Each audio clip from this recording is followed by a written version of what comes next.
नमस्कार, स्वागत है आप सभी का हमारे इस खास शो पर। इस शो पर हम अक्सर बात करते हैं पाकिस्तान की। पाकिस्तान में इस बार एससीओ समिट होने वाला है, यानी शंघाई कोऑपरेशन ऑर्गेनाइजेशन की बैठक इस साल पाकिस्तान में आयोजित की जा रही है। इस बैठक को लेकर पाकिस्तान की सुरक्षा एजेंसियां और सरकार लगातार एक्टिव मोड में है।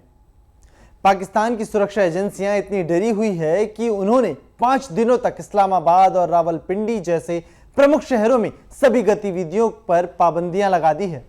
रिपोर्ट्स के मुताबिक इस्लामाबाद और रावलपिंडी में 12 अक्टूबर से 16 अक्टूबर तक सुरक्षा के कड़े इंतजाम रहेंगे और इस दौरान सभी रेस्टोरेंट, शादी हॉल, कैफे और क्लब पूरी तरह से बंद किए जा चुके हैं।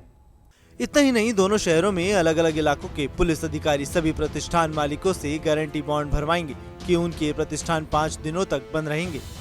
पुलिस अधिकारियों ने सभी प्रतिष्ठान मालिकों को समन जारी कर श्योरिटी बॉन्ड भरने का निर्देश दिया है। अगर इस बॉन्ड का उल्लंघन होगा तो कोई प्रतिष्ठान खुला पाया गया तो उसके खिलाफ सख्त कार्रवाई की जाएगी। निर्देशों के मुताबिक एससीओ बैठक के दौरान 5 दिनों तक अदियाला जेल में संदिग्धों को 5 दिनों तक अदालत में भी पेश नहीं किया जाएगा और अदालती कार्रवाई 16 अक्टूबर तक रोक दी गई है।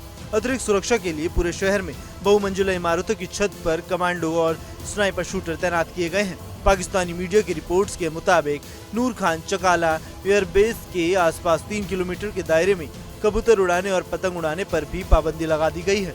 घरों और प्लाजो की छतों पर कबूतरों के जाल हटाने का भी अभियान चलाया जा रहा है। एससीओ बैठक के चलते पाकिस्तान सरकार ने रावलपिंडी और इस्लामाबाद में 14-16 अक्टूबर तक 3 दिन का सार्वजनिक अवकाश घोषित किया है। इस दौरान दोनों शहरों में सभी शैक्षणिक संस्थान और सरकारी कार्यालय बंद रहेंगे। पाकिस्तान की अध्यक्षता में एससीओ शिखर सम्मेलन 16 से 17 अक्टूबर को इस्लामाबाद में आयोजित किया जाएगा, जिसमें चीनी प्रधानमंत्री ली कियांग समेत दूसरे देशों के राष्ट्रीय अध्यक्ष मौजूद होंगे। अब देखना होगा कि पाकिस्तान एससीओ बैठक को कितने सफलतापूर्ण तरीके से खत्म कराता है। Bureau report, news nation. Pakistan में अब पश्तून तहफूज मूवमेंट यानी पीटीएम का मुद्दा गरमाया हुआ है।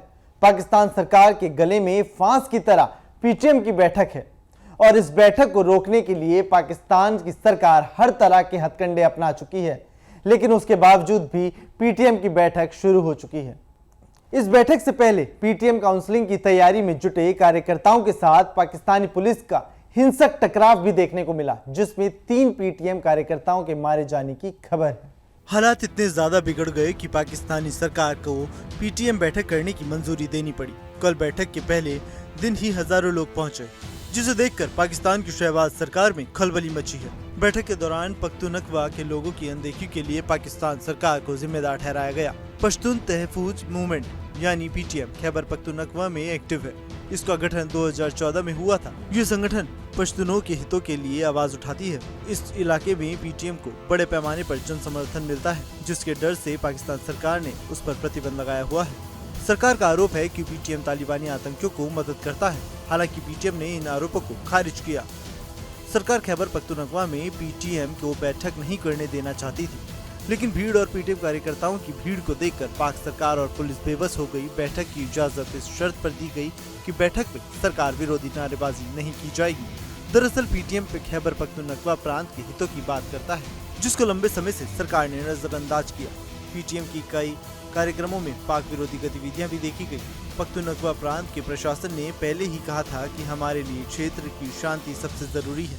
बैठक के दौरान किसी को किसी दूसरे देश का झंडा नहीं उठाने दिया जाएगा, न ही कोई देश विरोधी नारे लगाएगा। पाकिस्तान में दक्षिण पश्चिम में बंदूकधारियों ने 20 खनिक की गोली मारकर हत्या कर दी, जिसके बाद इलाके में हड़कंप मचा हुआ है। इस दौरान 7 लोगों के घायल होने की भी खबर है। एक पुलिस अधिकारी की माने तो यह जानकारी बताई गई कि अशांत बलूचिस्तान प्रांत में हाल के दिनों में हुए सबसे भीषण हमलों में से ये एक था। यह हमला ऐसे समय में हुआ जब अगले कुछ दिनों में राजधानी के प्रमुख सुरक्षा शिखर सम्मेलन का आयोजन किया जाना है। अगर आपको पाकिस्तान से जुड़ी तमाम खबरों को जानना है तो आप न्यूज नेशन के डिजिटल प्लेटफॉर्म से जुड़े रहें। धन्यवाद। पुलिस अधिकारी हुमायूं खान नासिर ने बताया कि बंदूकधारियों ने देर रात डुक्की जिले में कोयला खदान के पास रहने वाले लोगों के आवासों को घेर लिया और फिर अंधाधुंध फायरिंग की। ज्यादातर लोग बलूचिस्तान के पश्तून भाषी क्षेत्र से थे। मृतकों में से 3 और घायलों में से 4 अफगान शामिल हैं। हमले की तत्काल जिम्मेदारी किसी ने नहीं ली। ये वो इलाका है जहां बड़ी संख्या में अलगाववादी नेता रहते हैं और खुद की आज़ादी की मांग करते हैं। इन लोगों का आरोप है कि पाकिस्तान की सरकार स्थानीय लोगों की कीमत पर तेल और खनिज समृद्ध बलूचिस्तान का अनुचित तरीके से दोहन कर रही है। सोमवार को बलूच लिबरेशन आर्मी नामक एक समूह ने कहा कि उसने पाकिस्तान के सबसे बड़े हवाई अड्डे के बाहर चीनी नागरिकों पर हमला किया है। देश में हजारों चीनी काम करते हैं, उनमें से ज्यादातर बीजिंग की अरबों डॉलर की बेल्ट एंड रोड पहल में काम करते हैं। गौरतलब है कि पाकिस्तान में इस साल आतंकवादी हमलों में लगातार बढ़ोतरी देखी गई। पहले 3 तिमाहियों में हुई मौतों की संख्या 2023 में दर्ज की गई है से भी ज्यादा है। Centre for research and security studies की तरफ से जारी तीसरी तिमाही रिपोर्ट में बताया गया कि 2023 में 1523 की तुलना में 2023 की पहली 3 तिमाहियों में मरने वालों की संख्या लगभग 1500 से ज्यादा थी। ईरान और अफगान की सीमा से सटा बलूचिस्तान लंबे समय से हिंसक विद्रोह का गढ़ रहा है। बलूच विद्रोही समूहों ने पहले भी CPEC परियोजना को निशाना बनाकर कई हमले किए हैं। प्रतिबंधित बलूच लिबरेशन आर्मी पाकिस्तान सरकार पर स्थानीय लोगों की कीमत पर तेल और खनिज समृद्ध बलूचिस्तान का अनुचित दोहन करने का आरोप लगाती रही है। हालांकि प्रशासन इसे खारिज करता है। इस हफ्ते की शुरुआत में भी कराची में पाकिस्तान के सबसे व्यस्त हवाई अड्डे के पास धमाका हुआ। इसमें 2 चीनी नागरिक मारे गए थे और 17 लोग घायल बताए गए थे। न्यूज नेशन अब व्हाट्सएप पर खबरों के ताजा अपडेट के लिए न्यूज नेशन के इस QR कोड को स्कैन करें।